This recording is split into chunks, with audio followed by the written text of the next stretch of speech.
Amy Fletcher watched the massive alien transport ship descend through the clouds of New Geneva. The vessel was the size of a small city, its hull gleaming with metals that did not exist on Earth. She clutched her recruitment papers tighter as the wind from the ship's engines whipped her hair around her face. Today would change everything. Though not in the way she expected, the recruitment officer who processed her application had been brutally honest. "We need bodies," he said without looking up from his tablet. "The Galactic Defense Corps is facing something called the Devourer Swarm. They eat entire star systems. The galaxy needs soldiers, and humans are cheap to replace." Amy had signed up anyway. Earth was overcrowded, jobs were scarce, and the idea of exploring the galaxy appealed to her sense of adventure. She imagined herself fighting alongside noble alien warriors, defending peaceful worlds from cosmic threats. The reality was far different. The transport's cargo bay was filled with beings that defied description. Crystalline creatures that sang in harmonics that made her teeth ache. Flowing metal entities that constantly changed shape. Massive armored giants whose footsteps shook the deck plates. And then there were the humans, huddled together in one corner like refugees at a disaster site. "Welcome to the meat grinder," muttered Tom, a former construction worker from Detroit. "Look around. Every other species here has claws, armor, or abilities that can tear through steel. What do we have? Opposable thumbs and a talent for making bad decisions." Amy studied the other species more carefully. Each group moved with purpose and confidence. The crystalline beings communicated through light patterns that danced across their surfaces. The metal entities flowed between tasks with mechanical precision. Even the smaller species carried themselves with the bearing of natural warriors. The humans looked exactly like what they were. Desperate people from a backwater planet who had volunteered for something they did not understand. Commander Threx appeared on the loading bay's main screen. His forearms gestured with practiced authority while his translator made his words sound like grinding metal. "New recruits will be processed according to species capability ratings. High-tier species report to combat training. Mid-tier species report to technical specialization. Low-tier species report to support services." Amy felt her stomach drop as she realized what support services meant. The humans were being assigned to janitorial duties, cargo handling, and maintenance work. They would be the galaxy's custodians while real warriors fought the cosmic war. "Any questions?" Commander Threx asked, though his body language suggested he hoped there would not be any. Amy surprised herself by raising her hand. "What about psychological profiles?" "I read that humans scored unusually high in stress adaptation and problem-solving creativity." The sound that filled the cargo bay might have been laughter from a dozen different species. Commander Threx's 4 eyes focused on her with what looked like pity mixed with annoyance. "Human creativity is precisely why your species is being kept away from critical operations," he said.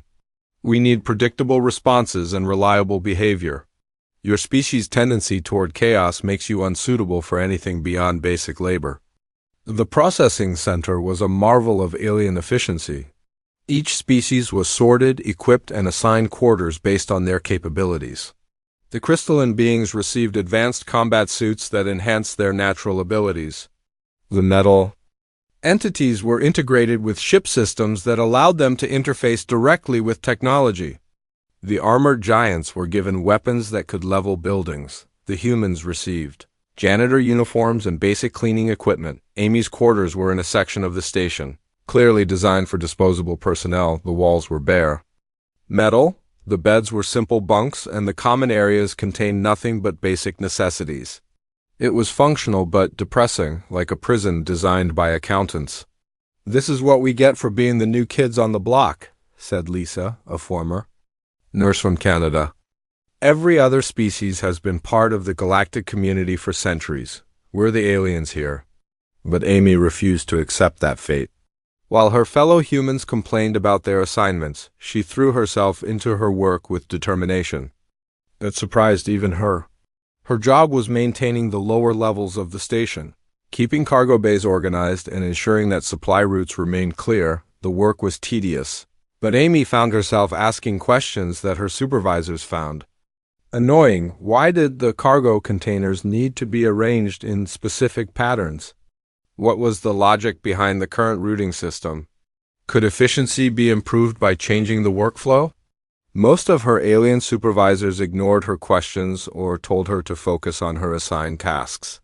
But Amy kept asking, kept observing, and kept thinking about better ways to accomplish their goals. Her breakthrough came when she reorganized her assigned cargo bay using a system based on frequency of access rather than size or classification. Items that were needed daily were placed near the entrance, while rarely used supplies were moved to the back. The result was a 30% reduction in retrieval time. Other maintenance crews began copying her system. Soon the human sections of the station were operating with an efficiency that puzzled their alien overseers.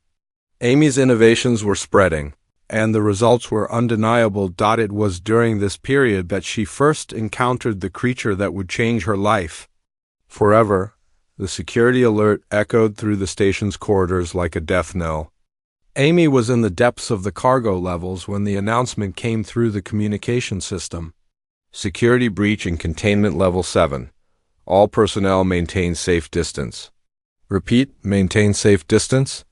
Amy's curiosity overrode her common sense.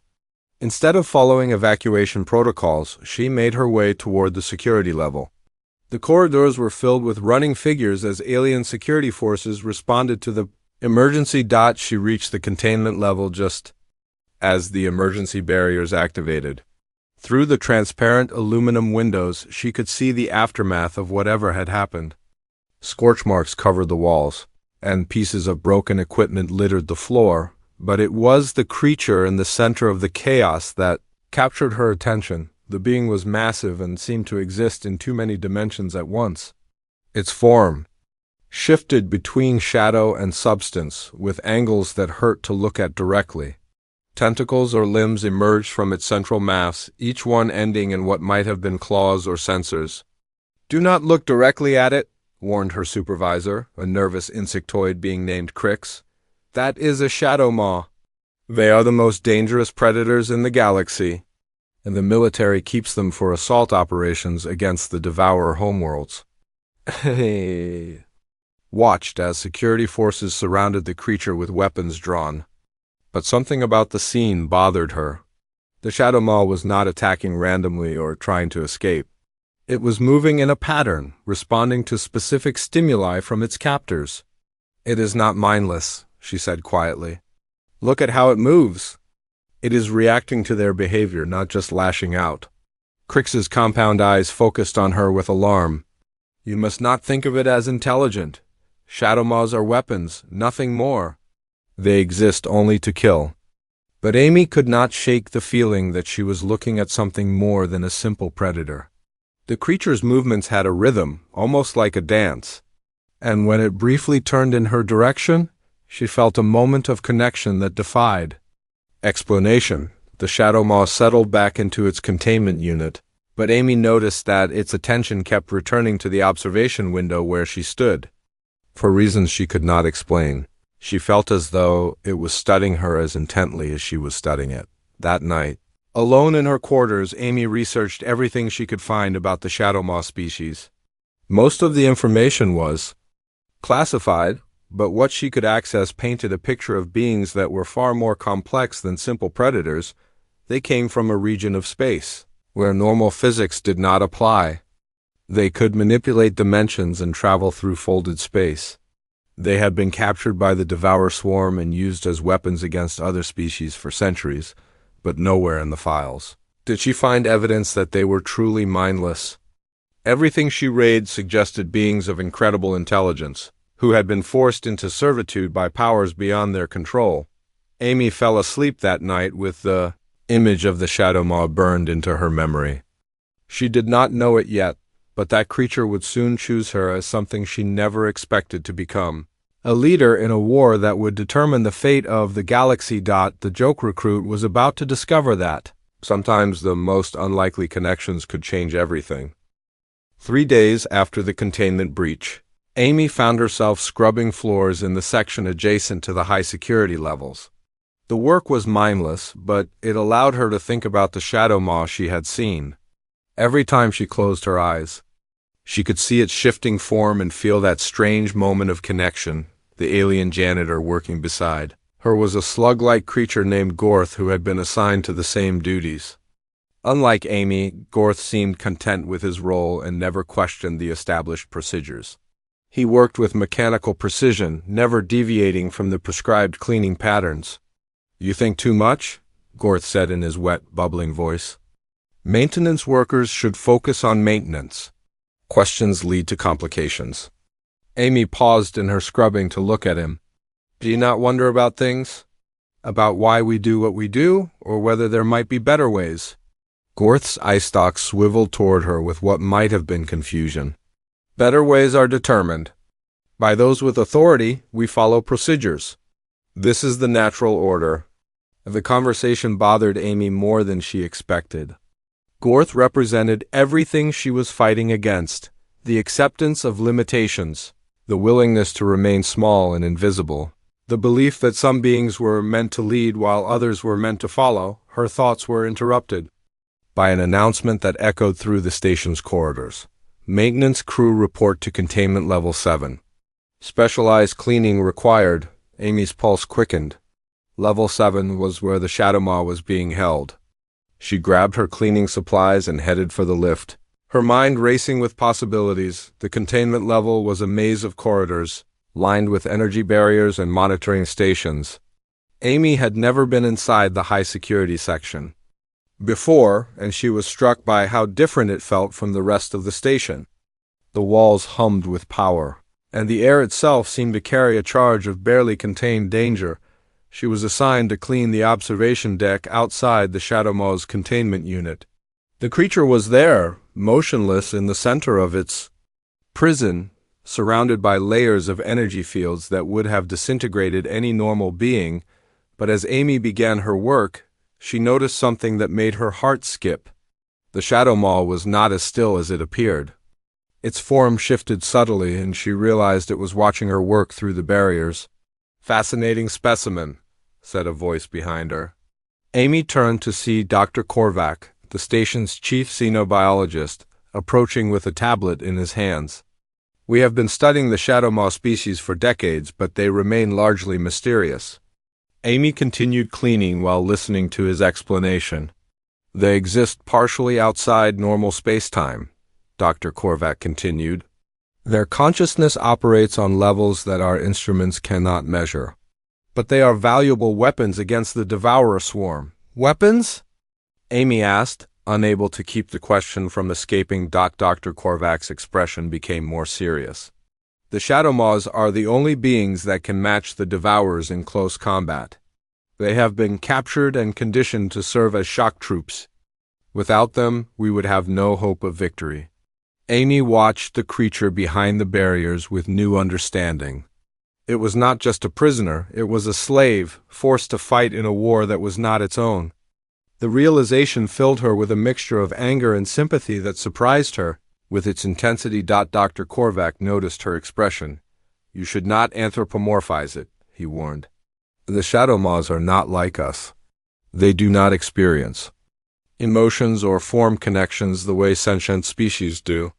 They are highly evolved predators, nothing more." But Amy could not accept that explanation.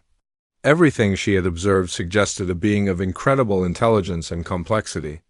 The way it moved, the way it watched, the way it seemed to respond to her presence, these were not the behaviors of a mindless weapon. That night, Amy made a decision that would change the course of her life.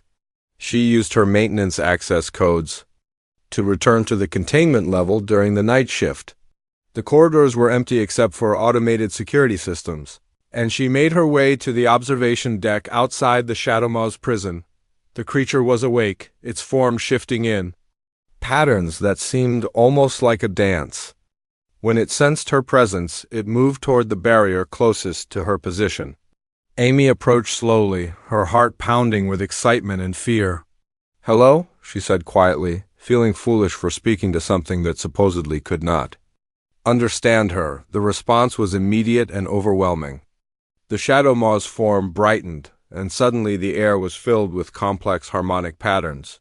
The creature was vocalizing, producing sounds that were unlike anything Amy had ever heard. "You can understand me," she whispered in amazement. "You are trying to communicate." The harmonics changed, becoming more complex and urgent. Amy realized that the creature was attempting to speak with her, using sound patterns that her human ears could barely detect. She listened carefully, trying to identify repeating elements or patterns that might indicate meaning. Over the following nights, Amy established a routine. She would complete her assigned duties during the day, then return to the containment level to spend time with the Shadow Maw. Each session brought new discoveries about the creature's intelligence and personality. She learned that the being responded to her emotional state, becoming agitated when she was upset and calm when she was peaceful. It seemed to enjoy music, moving in rhythm when Amy hummed or sang softly. Most importantly, it appeared to recognize her as an individual. Responding differently to her presence than to other observers, Amy began bringing a small recording device to capture the creature's vocalizations. She spent hours analyzing the patterns, looking for linguistic structures or repeated elements that might indicate a language. The work was exhausting, but she felt she was on the verge of a breakthrough. The breakthrough came during her 2-week stay at the station. Amy was playing back one of her recordings when she noticed something that made her pulse race. The harmonic patterns were not random. They followed mathematical sequences that suggested complex meaning. She rushed back to the containment level with her analysis, eager to test her theory. When she began reproducing some of the simpler patterns, the Shadow Maw's response was immediate and excited. It began vocalizing in return, building on her attempts and creating increasingly complex exchanges. "You have a language," Amy said in wonder. "You are not just a weapon, you are a person." The creature's response was filled with harmonics that Amy somehow understood carried emotional weight. It was trying to tell her something important, something that went beyond simple communication. Amy spent the next several hours in the most intense conversation of her life. She could not understand all of the creature's communications, but she grasped enough to realize that she was speaking with a being of incredible intelligence and depth. The Shadow Maw was not just a predator from the depths of space, it was a member of a sophisticated civilization that had been enslaved by the Devourer swarm. The creature had been torn from its home, conditioned to serve as a weapon, and forced to fight against its own kind. "What is your name?" Amy asked, struggling to reproduce the harmonic patterns she had learned. The response was a complex series of sounds that Amy's human throat could not duplicate. But she understood that it was a designation, a personal identifier, that marked the creature as an individual rather than a weapon. "I will call you Echo," she said, choosing a name that reflected the creature's harmonic communication style. "Is that acceptable?" Echo's response was filled with what Amy interpreted as gratitude and approval. For the first time in decades, the Shadow Maw had been treated as a person rather than a tool. Amy's unauthorized communications with Echo could not remain secret forever. Her extended absences from quarters during the night shift eventually drew attention from the station's security systems. When she arrived at the containment level one night, she found Commander Threx waiting for her. "Maintenance worker Fletcher?" he said with his characteristic lack of emotion. "You have been observed in unauthorized areas during off-duty hours. Explain your presence." Amy knew that lying would only make things worse. "I've been communicating with the Shadow Maw," she said simply. "It is intelligent, it has a language and a culture. It is not just a weapon." Commander Threx's 4 eyes fixed on her with what might have been disbelief. "You claim to have achieved communication with a species that our best xenolinguists have studied for decades without success?" "Yes," Amy replied, though she knew how unlikely it sounded. "I can demonstrate if you allow me to interact with Echo." The test that followed would determine not just Amy's fate, but the future of human-alien relations throughout the galaxy. Commander Threx summoned Dr. Korvac and several other senior staff members to observe. Amy's claimed communication with the shadow Maw. Amy approached the containment barrier with Echo watching her intently. She began reproducing the harmonic patterns she had learned, and Echo responded immediately with complex vocalizations that filled the observation deck. The assembled officers watched in stunned silence as Amy and Echo engaged in what was clearly a conversation. The creature's responses were too complex and contextual to be mere trained behaviors. It was demonstrating intelligence, personality, and emotional depth. "This is unprecedented," Dr. Korvac whispered. "The implications are staggering." Commander Threx studied the interaction with growing interest. If this creature can truly communicate, then our understanding of the Shadow Maw species is fundamentally flawed. We may need to reconsider our entire approach to the war. Amy felt a surge of hope. Perhaps Echo's people could be freed from their slavery. Perhaps the galaxy could find a way to end the war that did not depend on using enslaved beings as weapons. But she also sensed that her life was about to become far more complicated. The joke recruit had discovered something that would force the galaxy to question everything it believed about the nature of consciousness and the meaning of freedom. Echo's choice to trust her with the truth about his people was about to transform a maintenance worker into something she never expected to become. A bridge between species that could reshape the future of the galaxy. Amy stood in the center of the station's main conference room, surrounded by the most powerful beings in the Galactic Defense Corps. 2 weeks had passed since her communication breakthrough with Echo, and the implications were still sending shockwaves through the military. Hierarchy, General Vorthak, a massive armored being whose species had been fighting the Devourer swarm for 3 centuries, leaned forward in his chair. "Explain to us again how a maintenance worker accomplished what our best scientists could not." Amy took a deep breath, trying to calm her nerves. "I think it was because I approached Echo as a person rather than a specimen. I did not try to study him or control him. I just tried to understand him." The room fell silent as the assembled officers processed this information. Dr. Korvac activated a holographic display showing brain scans and communication analysis.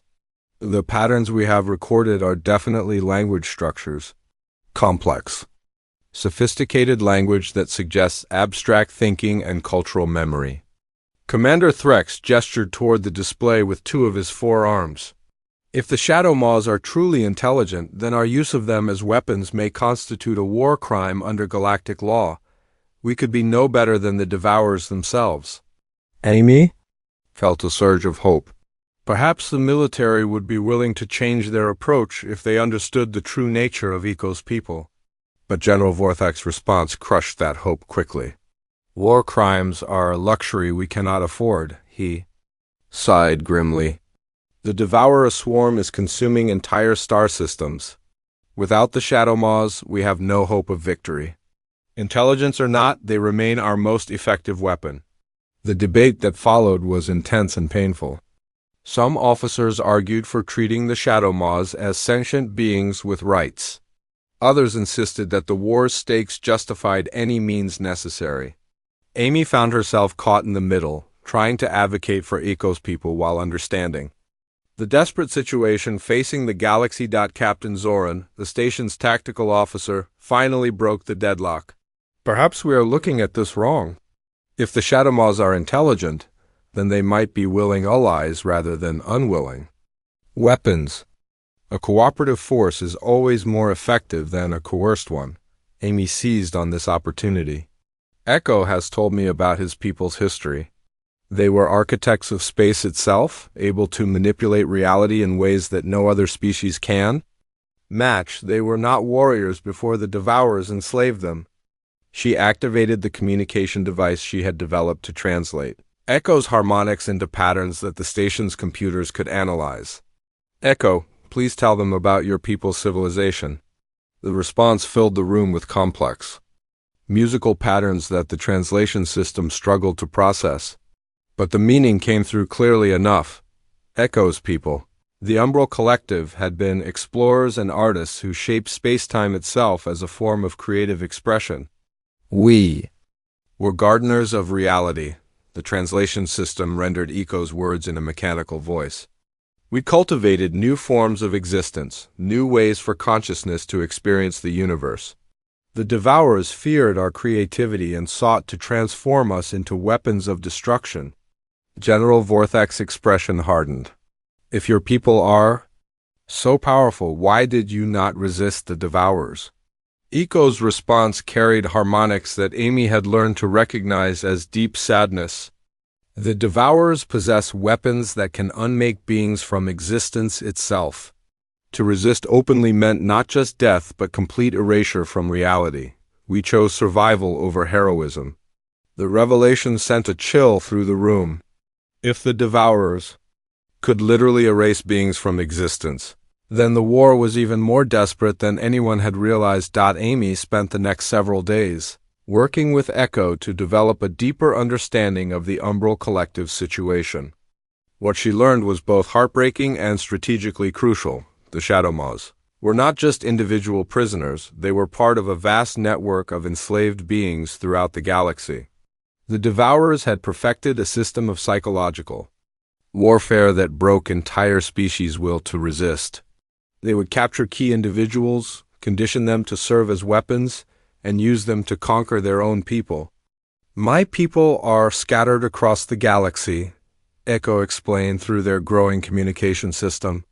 Some serve as weapons in the Devourer fleets. Others are used as living computers to navigate their ships. All have been conditioned to believe that resistance is futile. Amy realized that the war could not be won through conventional means. The Devourers were not just conquering territory, they were conquering hope itself. Every species they enslaved became a weapon to use against others, creating a cycle of despair that seemed unbreakable, but Amy also began to see an opportunity. If the Shadowmaws could be freed and reconnected with their people, they might be able to break the psychological chains that bound other enslaved species. The key was not just military victory, but spiritual liberation. She presented her ideas to the senior staff during a classified briefing. We need to think of this as a rescue mission rather than a military operation. If we can help the Umbral Collective reconnect with their identity and purpose, they might be willing to help us. Free other enslaved species? The proposal was radical and risky. It would require sending a small force deep into Devourer territory to locate and liberate Shadowmaw civilians. The mission would be dangerous, with little hope of success and no guarantee that the rescued beings would be willing to help, but Captain Zoran supported the plan. We have been fighting this war for decades with conventional tactics and achieving only stalemate. Perhaps it is time to try something unprecedented. The mission planning took weeks, with Amy at the center of every discussion. Her unique relationship with Echo made her indispensable to the operation. Despite her complete lack of military training, Echo's role was equally crucial. He would need to guide the rescue force through the spatial distortions that protected his people's hidden settlements. But he would also need to convince his people that resistance was possible after centuries of conditioning. I have not seen my home in 70 years, Echo told Amy during one of their planning sessions. I do not know if my people will remember me or if they will trust outsiders. Amy placed her hand against the containment barrier, wishing she could offer more comfort. We will help them remember who they are. Sometimes people just need someone to believe in them. The ship selected for the mission was the Vigilant, a cutting-edge vessel equipped with experimental stealth technology. Amy found herself assigned to the bridge crew, a position that would have been unthinkable just months earlier. As they prepared for departure, Amy reflected on how much her life had changed. She had started as a joke recruit, assigned to janitorial duties and ignored by everyone around her. Now she was embarking on a mission that could reshape the galaxy's understanding of consciousness and freedom. The Vigilance crew was a mix of species, but Amy noticed that they treated her with respect rather than condescension. Her success in communicating with Echo had earned her a reputation as someone who could achieve the impossible. Echo's transportation to the ship required special modifications to the containment systems. Amy insisted on being present during the transfer, knowing that the Shadowmaw would be nervous about the change in environment. Are you ready for this? she asked as Echo's containment unit was secured in the ship's specially modified cargo bay. Echo's response carried harmonics of determination mixed with fear. I have dreamed of returning home for decades, but I also fear what we may find. The Devourers have had centuries to break my people's spirits. Amy understood his concerns. The mission was not just about physical rescue, it was about helping an entire species rediscover hope after generations of despair. The challenge was psychological as much as military. As the Vigilant departed from the station, Amy watched the familiar corridors disappear behind them. She was leaving behind the only life she had known since joining the Galactic Defense Corps, but she was also embarking on an adventure that could change the fate of countless beings throughout the galaxy. The journey to the umbral reaches would take several days, giving Amy time to work with Echo on refining their communication systems. But she also spent time studying the tactical reports and cultural analyses that the ship's database contained. What she found was disturbing. The Devourer swarm was not just a military force, it was a sophisticated system for harvesting and exploiting other species' unique abilities. They had enslaved psychic species to serve as communications networks, captured shapeshifters to use as infiltrators, and transformed energy beings into living weapons. The Shadow Maws were just one piece of a vast machine designed to turn the galaxy's diversity into a weapon against itself. Breaking that machine would require more than military victory. It would require healing the psychological wounds that centuries of slavery had inflicted on entire civilizations. Amy began to understand that her role in the mission was not just as a translator or liaison. She was becoming something that the galaxy had never seen before, a liberator who could help enslaved species remember what freedom meant. The joke recruit was about to discover that sometimes the most important battles were fought not with weapons, but with hope itself. And Eco's choice to trust her with his people's future was about to transform them both into symbols of a new kind of war, one where victory meant not just defeating the enemy, but healing the wounds they had inflicted on the galaxy's soul. The umbral reaches defied every law of physics that Amy had ever learned. Space itself twisted into impossible shapes, with stars that existed in multiple dimensions simultaneously and planets that phased in and out of reality. The Vigilance navigation systems were completely useless in this region, leaving them entirely dependent on Eco's guidance. Amy stood on the bridge, watching the reality-bending landscape scroll past on the viewscreen. Ribbons of light that might have been energy or matter flowed between celestial bodies that existed at impossible angles to each other.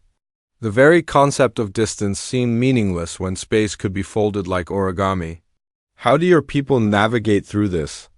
She asked Eco through their communication system. The Shadowmaw's response carried harmonics of pride mixed with sorrow. We do not navigate through space. We are space. My people learned to exist partially outside normal reality, allowing us to move between dimensions as easily as you move between rooms. Captain Zoran studied the sensor readings with growing amazement. The energy patterns here are unlike anything in our databases. It is as if the fundamental forces of the universe operate by different rules.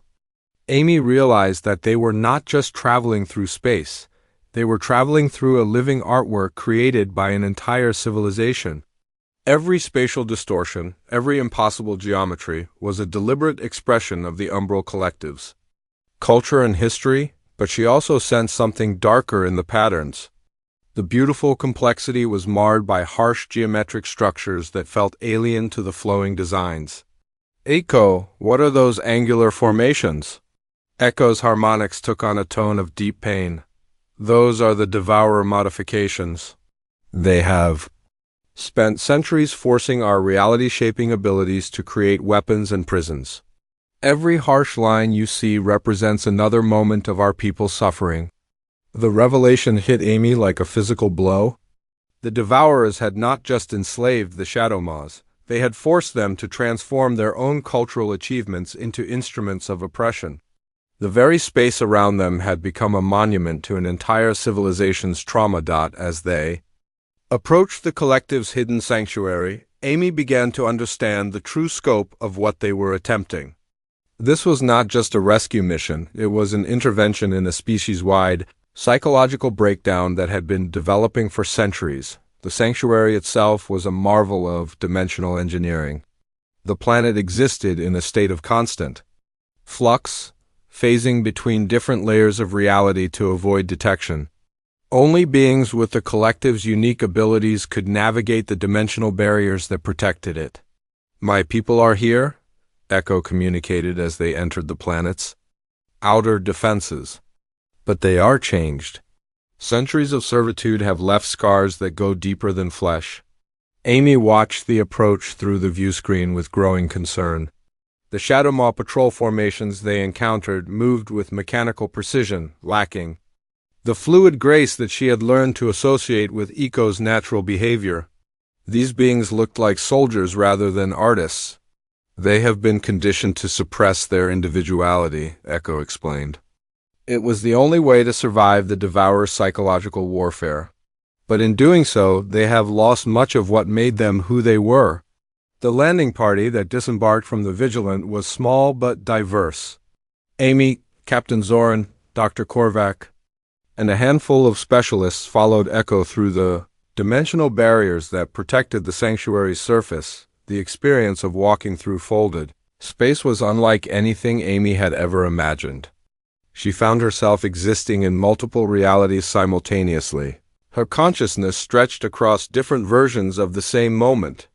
Only Echo's presence kept her grounded as they navigated the maze of twisted dimensions. The sanctuary's surface was a landscape of impossible beauty and heartbreaking tragedy.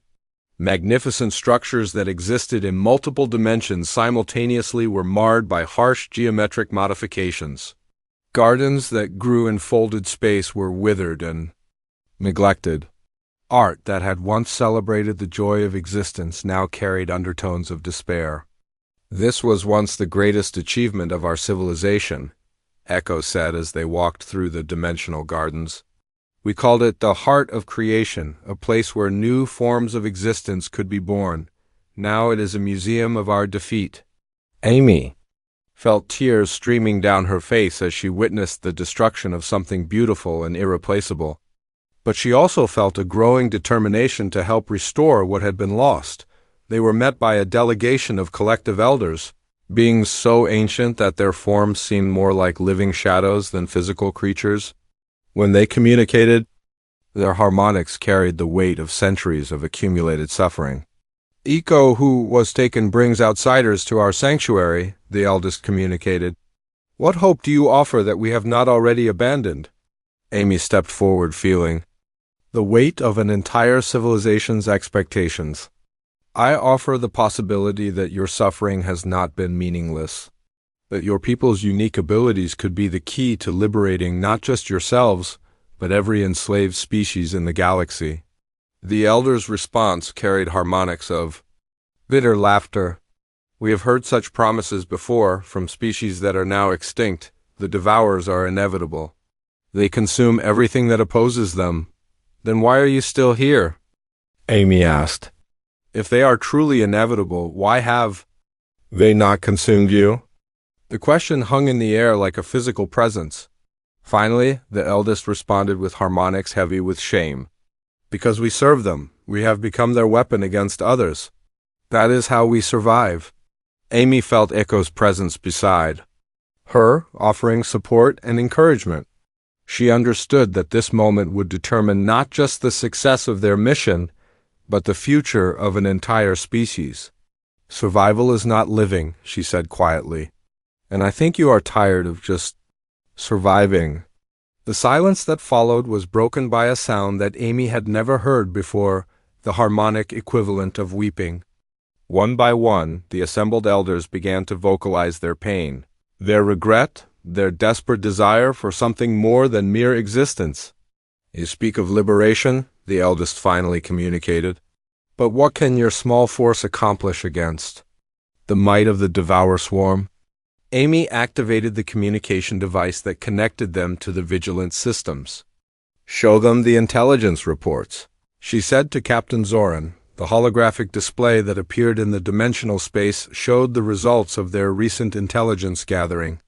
Across the galaxy, the Devourer's slave armies were beginning to show signs of unrest. The psychological conditioning that had kept them docile for centuries was starting to crack. The Devourer's power depends on despair, Amy explained as the intelligence data scrolled through the display. They rule by making resistance seem impossible. But when enslaved species see that others have broken free, that psychological control begins to weaken. Dr. Korvac stepped forward to add his analysis. We have detected increased communication between slave populations across 17 star systems. They are sharing information about your people's abilities and questioning their own captivity. The elders absorbed this information with growing interest. Amy could sense their emotional state shifting from despair toward something that might have been hope. You propose to use our liberation as a symbol, the eldest communicated. But symbols can be destroyed. The Devourers will come for us with everything they possess. Echo moved forward, his form brightening with determination. Then we will show them what the Umbral Collective can accomplish when we fight as free beings rather than slaves. We will remind the galaxy what we were before we became weapons. Amy felt a surge of excitement as she realized what Echo was proposing. You are not just going to escape. You are going to resist. You are going to fight back. The transformation that followed was unlike anything Amy had ever witnessed. As the elders began to communicate with the broader collective population, she could see changes rippling through the dimensional structures around them. The harsh geometric modifications imposed by the Devourers began to soften and flow. Colors returned to the withered gardens. Art that had been suppressed for centuries began to bloom in folded space. We are remembering, the eldest communicated, his harmonics carrying wonder and joy. We are remembering who we were, but the celebration was short-lived. The vigilance sensors detected massive energy signatures approaching the sanctuary from multiple directions. The Devourers had discovered their location and were mobilizing everything they had to prevent the collective's escape. Devourer fleets approaching from 7 vectors, Captain Zoran reported. Estimated time to arrival, 6 hours. We are vastly outnumbered. Amy felt her heart sink as she studied the tactical display. The Devourer force was enormous, hundreds of ships carrying weapons that could crack planets. Even with the collective's reality-shaping abilities, they could not hope to match such overwhelming firepower. But Eco's response surprised her. Numbers are meaningless when the battlefield itself can be reshaped. My people have spent centuries learning to survive in impossible situations. Now we will teach the Devourers what impossible truly means. The next few hours were a blur of preparation and planning. The collective worked with desperate efficiency to modify their sanctuary's defenses and prepare for the coming battle. Amy found herself at the center of the coordination effort, serving as a translator between human tactical doctrine and shadow maw dimensional warfare. The Devourers expect us to hide or flee, Echo explained as they worked. They have conditioned us to believe that direct resistance is suicide. But they have never faced us when we fight as creators rather than destroyers. Amy began to understand the strategy that was taking shape. Instead of meeting the Devourers in conventional space combat, the collective would use their mastery of reality to create tactical advantages that no traditional military could counter. The first phase involved reshaping space around the sanctuary to create what Amy could only describe as a dimensional maze. The approaching Devourer fleets would find themselves separated and disoriented, forced to fight in an environment where their numerical advantage meant nothing. But the real weapon was psychological. As word of the collective's resistance spread through the Devourer communication networks, their slave armies began to stir. Species that had served as unwilling weapons for centuries started to question their conditioning. Reports coming in from across the galaxy, Dr. Korvac announced. Slave revolts are breaking out in 17 star systems. The Devourer's entire command structure is under strain. Amy felt a surge of hope. This was what she had envisioned, not just military victory, but the liberation of an entire galaxy's worth of enslaved beings. The collective stand was becoming a symbol that inspired resistance throughout Devourer space. The battle began when the first Devourer ships entered the dimensional maze around the sanctuary. Amy watched from the collective's command center as space itself became a weapon. Enemy vessels found themselves trapped in spatial loops, firing endlessly at targets that existed in parallel dimensions. Others were ejected into pocket universes where they faced distorted versions of themselves. But the Devourers adapted quickly. They began deploying weapons designed to disrupt dimensional manipulation, forcing the collective to fight in increasingly conventional terms. The tide of battle began to turn as the invaders' superior firepower started to tell. The dimensional barriers are collapsing, Echo reported, his harmonics carrying strain and exhaustion. We cannot maintain this level of reality manipulation indefinitely. Amy realized that the battle was as much about endurance as tactics. The collective had the creativity and skill to outmaneuver their enemies, but they lacked the raw power to sustain their defenses against such overwhelming force.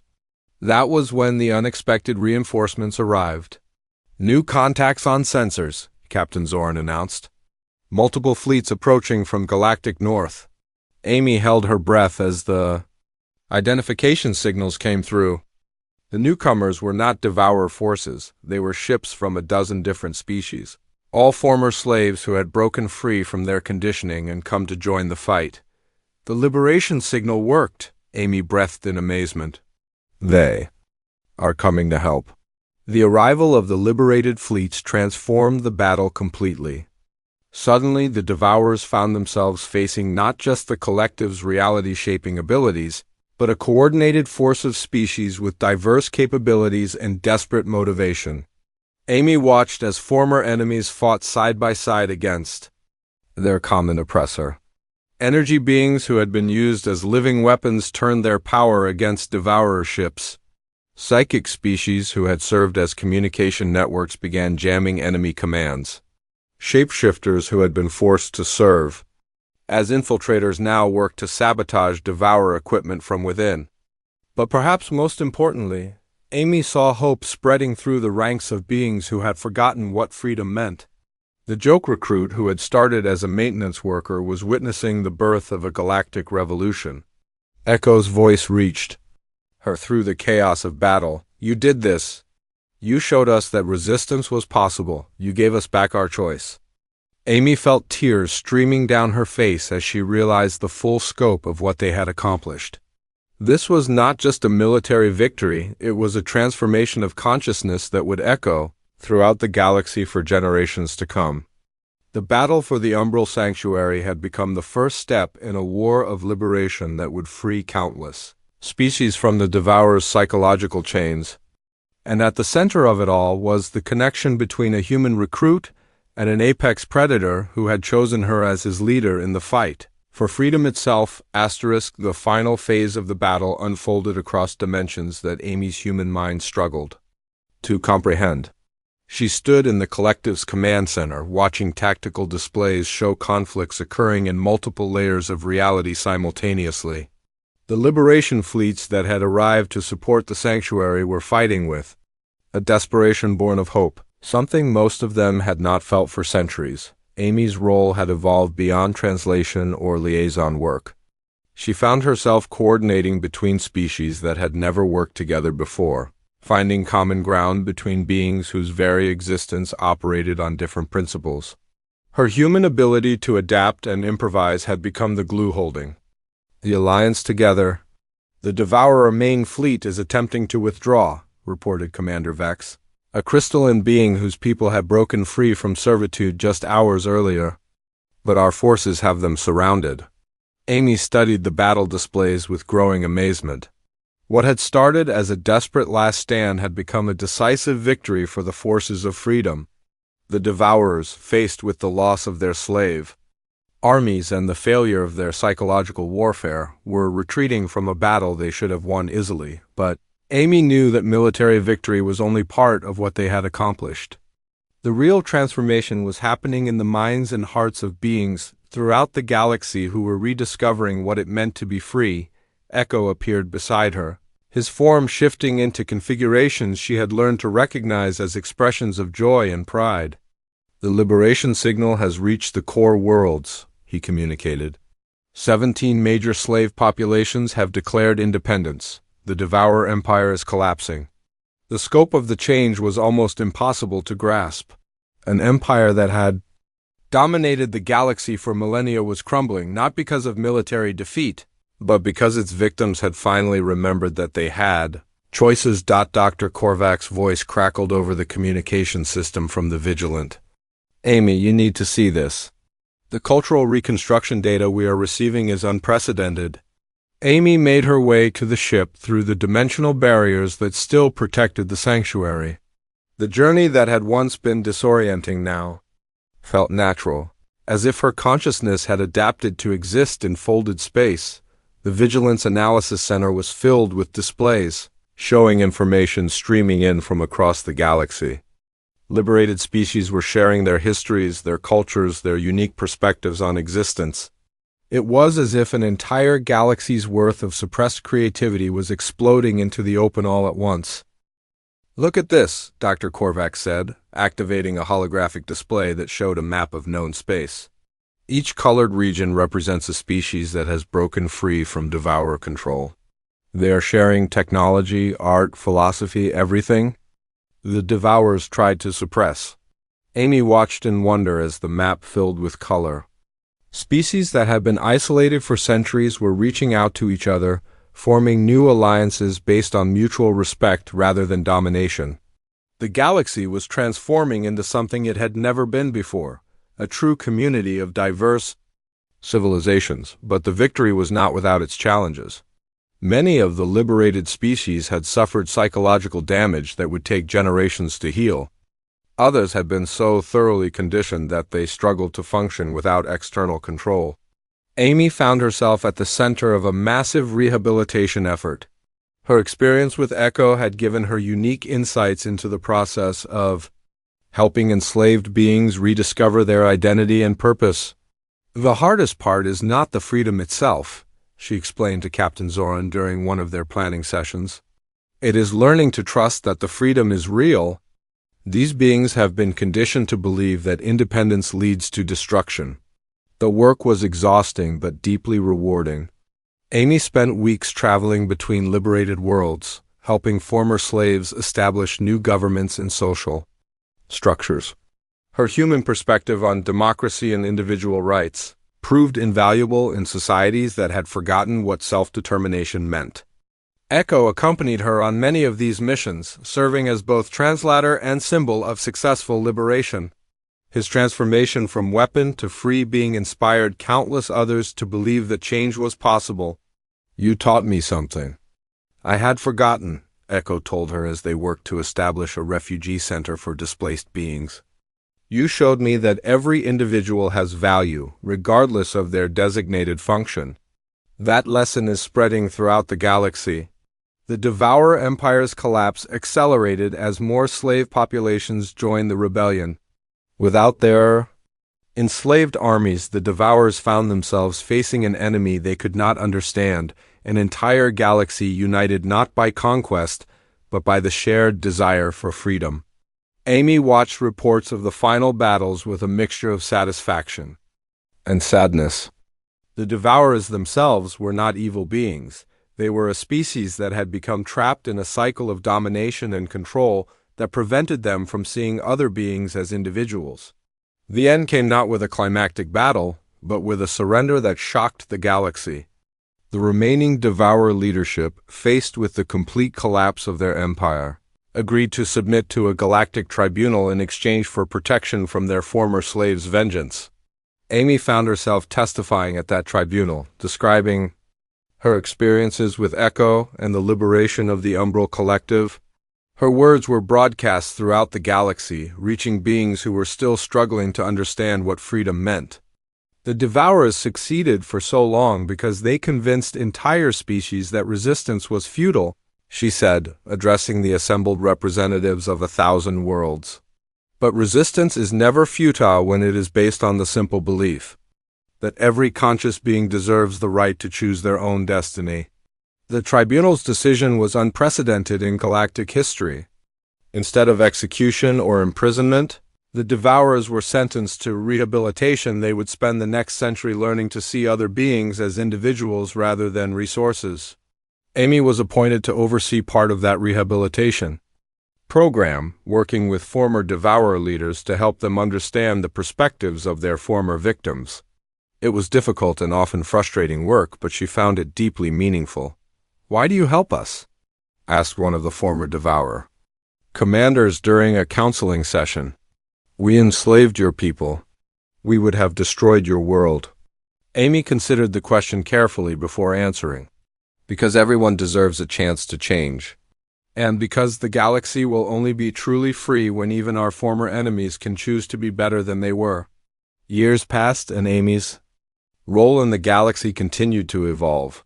She served as humanity's first ambassador to the new Galactic Assembly, helping to establish principles of cooperation and mutual respect that would govern interspecies relations for generations to come. The Umbral Collective became leaders in the galaxy's reconstruction efforts, using their reality-shaping abilities to create new forms of art and architecture that celebrated diversity rather than uniformity. Echo himself became a renowned philosopher, writing works that explored the nature of consciousness and freedom. But perhaps Amy's greatest achievement was the example she had set. Throughout the galaxy, beings who had been dismissed as unimportant or incapable were given opportunities to prove their worth. The joke recruit had shown that anyone, regardless of their background or apparent limitations, could make a difference, if they were willing to see others as they truly were. Amy often returned to the maintenance levels of the old station where her journey had begun. The corridors were now filled with beings from dozens of species, all working together as equals. The rigid hierarchies that had once defined galactic society had given way to more fluid, cooperative structures. "Do you ever regret leaving your old life behind?" Echo asked her during one of their visits to the station. Amy looked around at the bustling corridors filled with free beings pursuing their own dreams and ambitions. "No," she said with certainty. "I was never meant to be just a maintenance worker. None of us were meant to be just anything. We were meant to be ourselves, whatever that might be." The galaxy had learned a lesson that would echo through the ages, that the most powerful force in the universe was not technology or weapons, but the simple recognition that every conscious being had inherent worth and dignity. And it had taken a joke recruit and an apex predator to teach them that lesson. Amy Fletcher, the human who had started as an expendable maintenance worker, had become the symbol of a new age, an age where freedom was not a privilege to be granted by those in power, but a right that belonged to every living being in the galaxy. The connection she had forged with Echo in a lonely containment cell had grown into a bond that liberated countless worlds. And somewhere in the vast expanse of space, other unlikely friendships were forming. Other barriers were falling, and other voices were being heard for the first time in centuries. The joke was over. The galaxy had learned to laugh with its heroes, rather than at them, and the sound of that laughter echoed across the stars like the promise of endless possibilities yet to come.